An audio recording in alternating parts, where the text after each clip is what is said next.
نحمده ونصلي على رسوله الكريم أما بعد فأعوذ بالله من الشيطان الرجيم بسم الله الرحمن الرحيم إنا أرسلناك رحمة للعالمين وقد قال النبي صلى الله عليه وسلم أنا خاتم النبيين لا نبي بعدي أو كما قال عليه الصلاة والسلام. وقال في موضع آخر كل أمتي يدخلون الجنة إلا من أبى. قيل يا رسول الله من يأبى دخل الجنة؟ قال من أطاعني دخل الجنة ومن عصاني فقد أبى أو كما قال عليه الصلاة والسلام.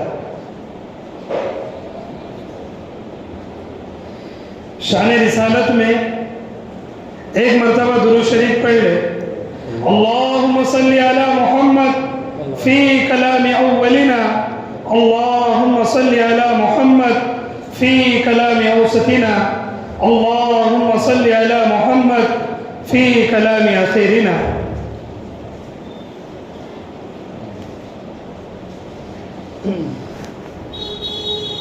محترم بزرگوں اور عزیز نوجوانوں، گزشتہ کئی جمعہ سے سیرت پاک کو واضح کیا جا رہا ہے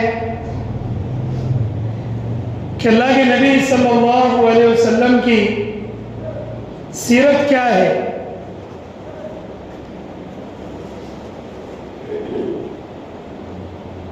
تو اس سے پہلے جمعہ کے اندر طائف کے واقعے کو ذکر کیا گیا تھا کہ طائف میں اللہ کے نبی تاجدار مدینہ محمد رسول اللہ صلی اللہ علیہ وسلم کو کس طرح لولوہان کیا گیا، آپ کو ستایا گیا، آپ کو کس طرح تکلیفیں دی گئی. چنانچہ آپ پھر مکہ آئے. ایسے ہی ایک رات آپ حضرت علی رضی اللہ عنہ کی بہن ام ہانی رضی اللہ عنہ کے گھر پر آپ قیام سے تھے. تو اچانک رات میں گھر کی چھت پھٹ گئی اور حضرت جبرائیل اور حضرت میکائیل نے اللہ کے نبی صلی اللہ علیہ وسلم کو جگایا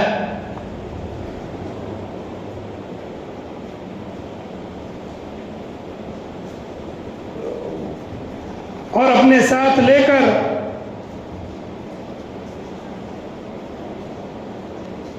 مسجد حرام کی طرف روانہ ہوئے. چنانچہ اس سفر کو قرآن کریم نے بیان کیا سبحان الذی اسری بعبدہ لیلا من المسجد الحرام الى المسجد الاقصی، کہ معراج کا واقعہ پیش آیا. چنانچہ معراج کا واقعہ ایک طریقے سے اللہ کے نبی صلی اللہ علیہ وسلم کو تسلی تھی. الغرض شب معراج کے موقع پر ہم اس واقعے کو ہمیشہ سنتے ہیں. حضرت جبرائیل اور حضرت میکائیل نے آپ کو مسجد حرام میں لایا اور زمزم کے پانی سے آپ کے دل کو دھویا، آپ کے سینے کو چاک کیا، آپ کے دل کو دھویا. ایک سونے کی تشتری کے اندر آپ کے دل کو ڈال کر زمزم کے پانی سے دھویا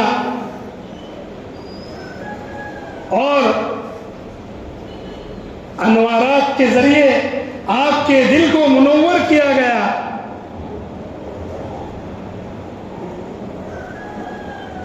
اس کے بعد میں جنت سے ایک سواری آئی تھی جس کو ہم سب بارہا براق کے نام سے جانتے ہیں. روایتوں میں آتا ہے کہ جو براق سواری تھی یہ گھوڑے سے چھوٹی اور گدھے سے بڑی تھی، یعنی کھچر کے جیسی یہ سواری تھی. بڑی تیز سواری تھی، تیز رفتار سواری تھی. چنانچہ حضرت جبرائیل، حضرت میکائیل اور محمد الرسول اللہ صلی اللہ علیہ وسلم مکہ سے براق کے اوپر سوار ہو کر مسجد اقصیٰ کی طرف روانہ ہوئے.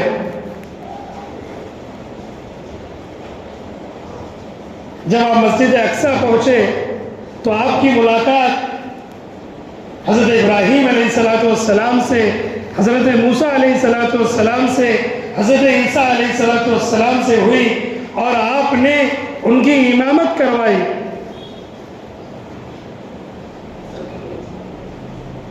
آپ تمام نبیوں کے سردار ہیں. آپ نے ان کو نماز پڑھائی، ان کی امامت کروائی. مسجد اقصیٰ کے بعد میں جب آگے کا سفر، آسمانوں کا سفر ہوا، اس واقعے کو میں زیادہ تفصیل سے نہیں بولوں گا کیونکہ معراج کے موقع پر ہم لوگ ہمیشہ اس کو سنتے ہیں.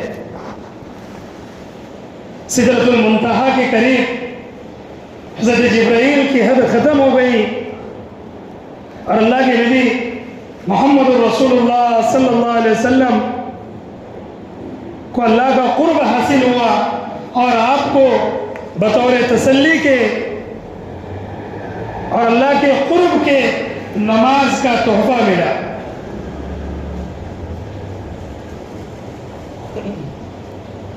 نماز کا تحفہ ملنے کے بعد میں آپ جب روانہ ہوئے، حضرت موسیٰ سے ملاقات ہوئی. الغرض جب آپ صبح ہوئی تو آپ نے دیکھا کہ آپ ام ہانی کے گھر پر ہے.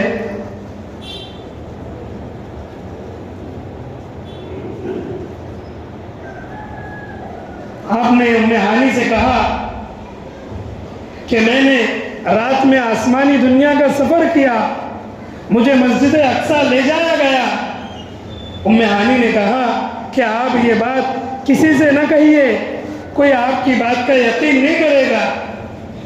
اللہ کے نبی صلی اللہ علیہ وسلم نے کہا اے ام ہانی، نہیں بلکہ یہ بات میں سارے مکہ والوں سے کہوں گا. آپ کو اس بات کی خوشی تھی کہ اللہ کی طرف سے جو تحفہ ملا ہے میں اس کے متعلق سب کو بتاؤں گا. میں اللہ کی قدرت کو بیان کروں گا، یہ میں بتلاؤں گا کہ میں اللہ کا رسول ہوں. میں یہ لوگوں سے کہوں گا کہ تم اللہ کو مانو اور میری بات کو مانو، تم کامیاب ہو جاؤ گے. چنانچہ آپ ام ہانی کے گھر سے نکلے اور مکہ کے اندر مسجد حرم میں آ کر بیٹھ گئے. اب بیٹھے ہوئے تھے، اب یہ سوچ رہے تھے کہ میں کیسے لوگوں کو بتاؤں کہ اللہ نے مجھے آسمانی دنیا کا سفر کرایا.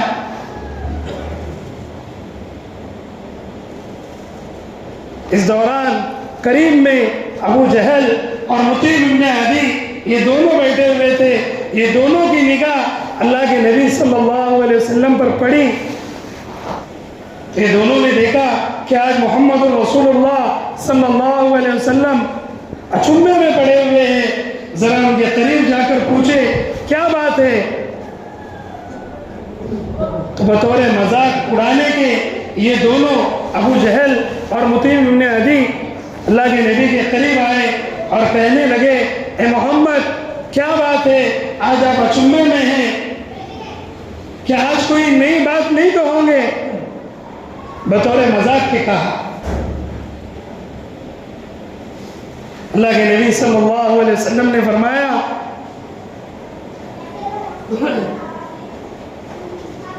کہ کل رات اللہ نے مجھے مسجد اقصیٰ کی طرف بلایا تھا اور میں رات میں مسجد اقصیٰ گیا تھا اور وہی رات کے اندر واپس بھی آ گیا اور میں یہاں پر ابھی بیٹھا ہوا ہوں۔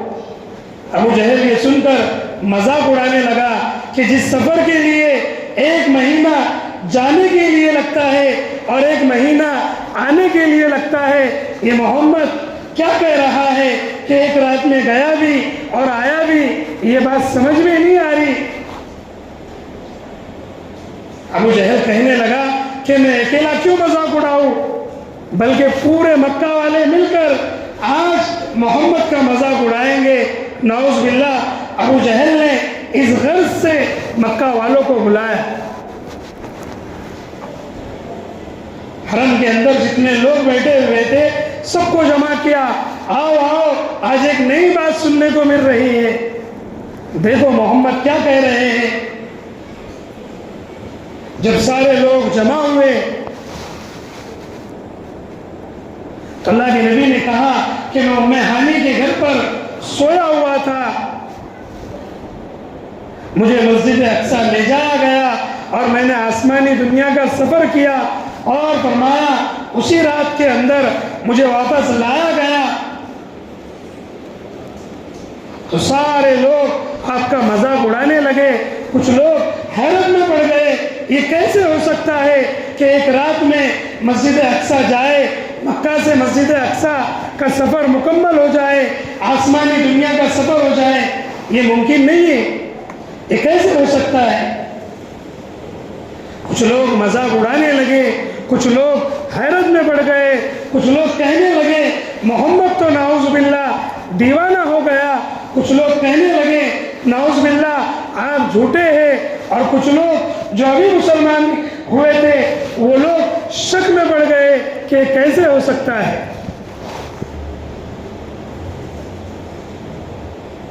اللہ کے نبی نے جب پورے سفر کو بیان کیا اور سارے احوال جو جنت کے ہم بارہا سنتے ہیں اس کو بیان کیا، لوگ سن کر جب جانے لگے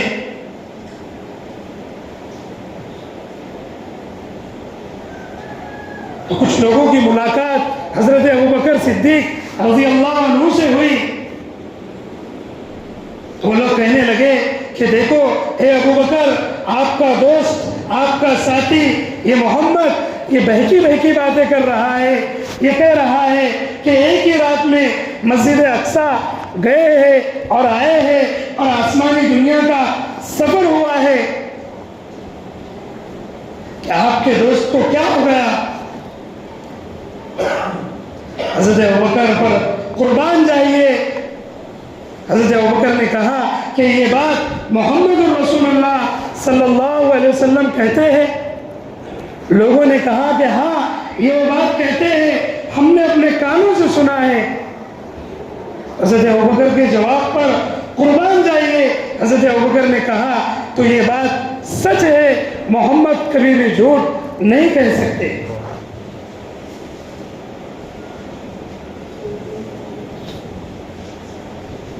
یہ بات سچ ہے، یہ پہلے شخص تھے حضرت ابوبکر صدیق جس نے معراج کے واقعے کی تصدیق کی اور یہ کہا کہ سب جھوٹے ہو سکتے ہیں لیکن میرے اور آپ کے آقا تاجدار مدینہ جناب رسول اللہ صلی اللہ علیہ وسلم کی باتیں جھوٹی نہیں ہو سکتی، کہ جو تم لوگوں نے سنا ہے وہ سچ ہے۔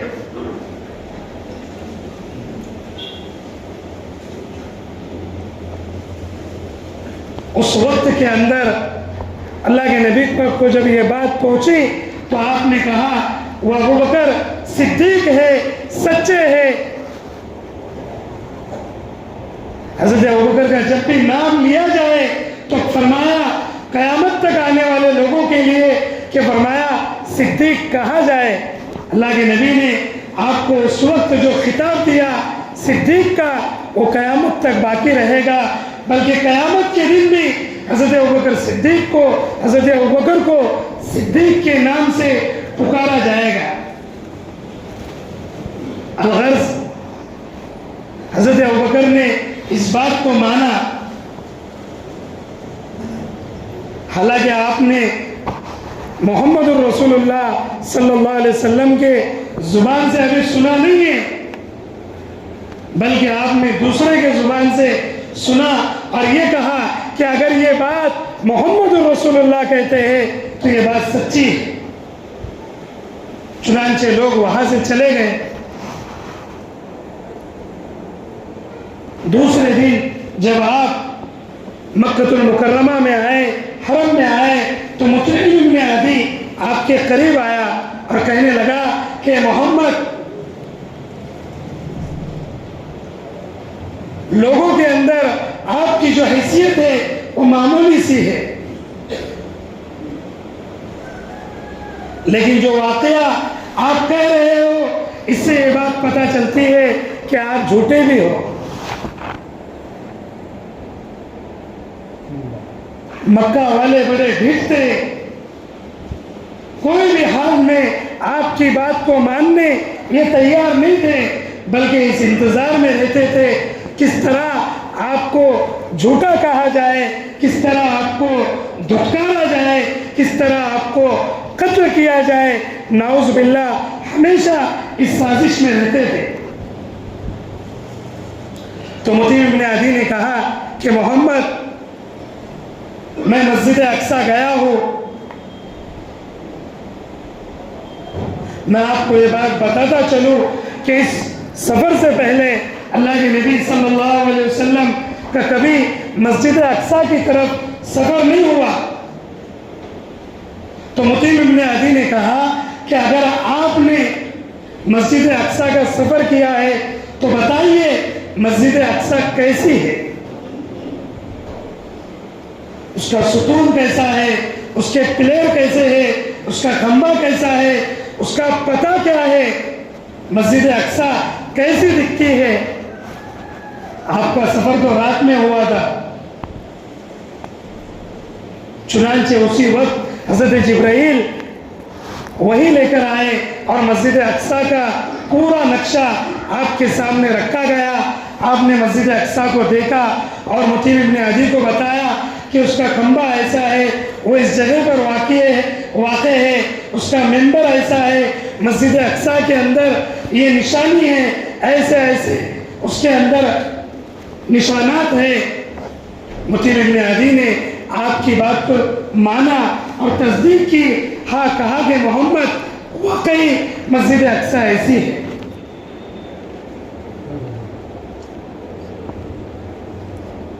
حضرت ابوبکر قریب میں رکے ہوئے تھے، یہ کہنے لگے، اے مطعم بن عدی، کیا تو اب بھی نہیں مانتا کہ محمد صلی اللہ علیہ وسلم کو اللہ نے معراج کا سفر کرایا ہے؟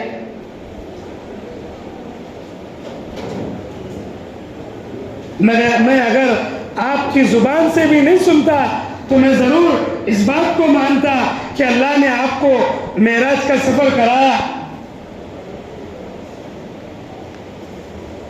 اور کیوں نہ مانو کہ جس شخص پر حضرت جبرائیل روزانہ وہی لے کر آتے ہیں، جب فرمایا جبرائیل آسمانی دنیا کا سفر کر کر محمد الرسول اللہ صلی اللہ علیہ وسلم کے پاس وہی لا سکتے ہیں، تو اس کے لیے معراج کا سفر کوئی مشکل نہیں ہے۔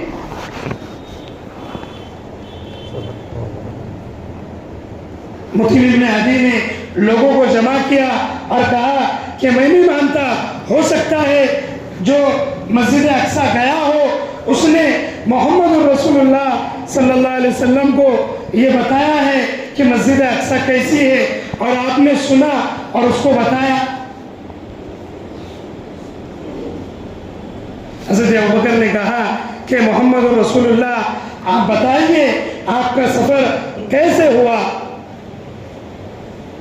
آپ نے پھر بتایا کہ جب میں سفر کے لیے نکلا تو فلاں قبیلے سے میری ملاقات ہوئی، فلاں جگہ فلاں قبیلہ مجھ سے ملا، ان کا اونٹ گم چکا تھا، میں نے ان کی رہبری کی، میں نے ان کو بتایا کہ اس طرف جاؤ آپ کا اونٹ ہے۔ اس کے آگے جب میں گیا تو فلاں شخص فلاں قبیلہ جا رہا تھا، ان کی جو سواری ہے، ان کی جو اونٹنی ہے وہ سب سے آگے تھی، اور خردری جو اونٹ کا رنگ تھا وہ اونٹ سب سے آگے تھا، اس کے اوپر 2 بوری تھی، ایک کالی رنگ کی بوری تھی اور ایک خردری رنگ کی بوری تھی، اور وہ اونٹ قبیلے کے اندر سب سے آگے تھا۔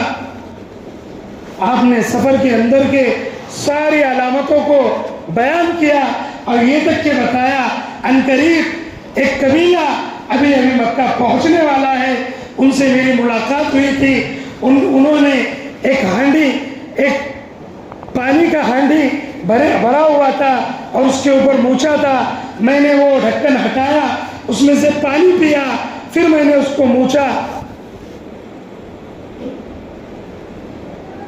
مکہ والے کہنے لگے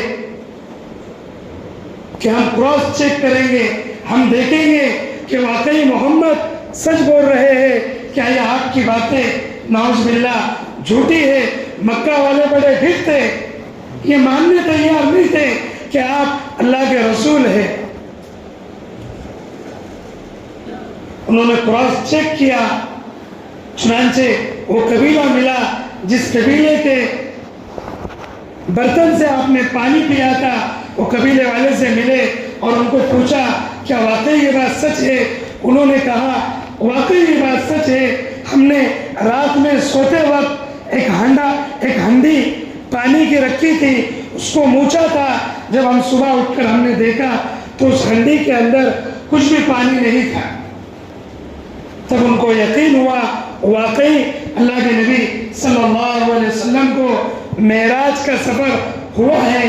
اسی کو قرآن نے بیان کیا، سبحان الذی اسریٰ بعبدہ لیلا من المسجد الحرام الی المسجد الاقصی بارکنا حولہ لنریہ من آیاتنا۔ ہم نے معراج کے سفر کو اس کے لیے بیان کیا تاکہ ایمان والے کا ایمان بڑھ جائے، ان کے ایمان میں قوت پیدا ہو اور ان کے ایمان کے اندر بڑھوتری آئے۔ الغرض بتانے کا مقصد یہ تھا کہ اللہ کے نبی صلی اللہ علیہ وسلم کا معراج کا سفر ہوا، اور یہ سفر کیوں کرایا گیا؟ تاکہ آپ کو تسلی دے، آپ کو ایک تحفہ دے، آپ کے ماننے والوں کو ایک سکون ملے۔ اور معراج کے سفر میں جو سب سے اہم تحفہ دیا گیا، آپ کو تسلی دی گئی، آپ کے ماننے والوں کو اللہ سے تعلق جڑ جائے، آپ کا قرب حاصل ہو۔ جو تحفہ ملا ہے وہ نماز کا تحفہ ملا۔ آج کے جمعہ کے ذریعے میں آپ کو ایک پیغام دینا چاہتا ہوں کہ جو تحفہ ملا تھا وہ نماز کا ملا تھا، جس کے بارے میں اللہ کے نبی نے فرمایا الصلاۃ قرۃ عینی، کہ یہ نماز جو مجھے تحفے میں ملی ہے یہ میرے آنکھوں کی ٹھنڈک ہے۔ من اقامها اقام الدین ومن هدمها هدم الدین، جس نے اس کو قائم کیا پورے دین کو قائم کیا، جس نے نماز کو چھوڑا اس نے پورے دین کو چھوڑا۔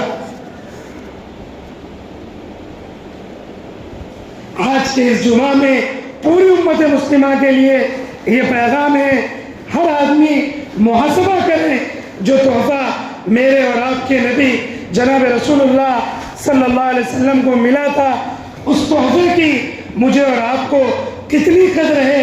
آیا ہر آدمی سوچے کیا روزانہ جو نماز اللہ نے میرے اوپر 5 وقت کی فرض کی ہے، کیا میں اس کو پڑھ رہا ہوں؟ کیا میں اس کو ادا کر رہا ہوں؟ کیا میں اس کو ادا نہیں کر رہا؟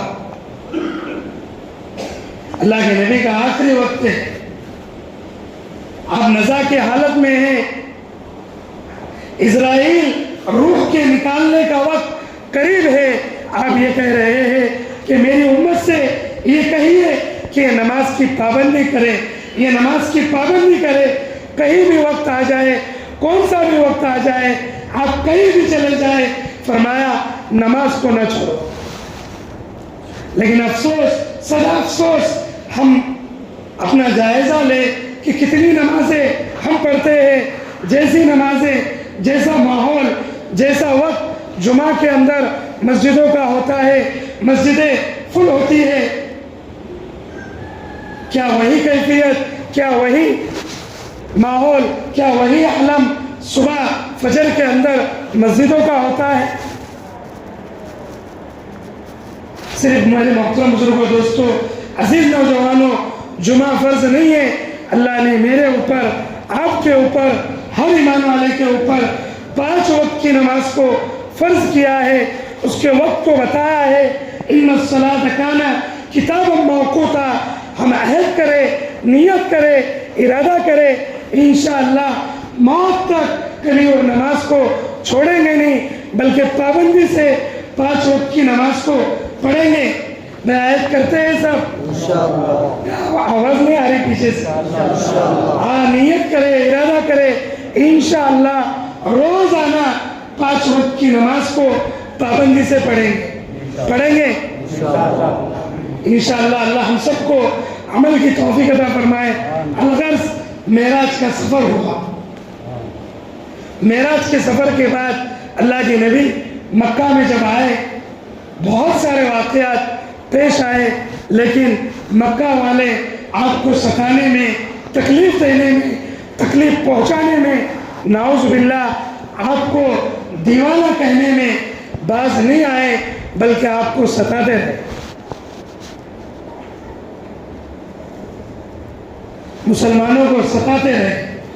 اب وہ وقت قریب آیا جس کے اندر مسلمانوں کو بڑی کامیابی، بڑا ایمان کا ماحول، بڑا ایمان سوز ماحول، قرآن کی آیتیں، قرآن کے احکام، بہت ساری آیتیں اترنے والی ہے، مسلمانوں کو خوشخبری ملنے والی ہے۔ اس سے میری مراد یہ ہے کہ اب اللہ کی طرف سے یہ حکم آنے والا ہے کہ مکہ والے، یہ ایمان والے مکہ کو چھوڑ کر ہجرت کرے، مکہ سے مدینہ کی طرف روانہ ہو جائے۔ انشاءاللہ آئندہ ہفتے ہجرت کا واقعہ بالتفصیل بیان کیا جائے گا۔ اللہ مجھے بھی اور آپ کو بھی اور پوری امت مسلمہ کو سیرت پڑھنے کی اور اس پر عمل کرنے کی توفیق عطا فرمائے۔ آمین۔ وما علینا الا البلاغ۔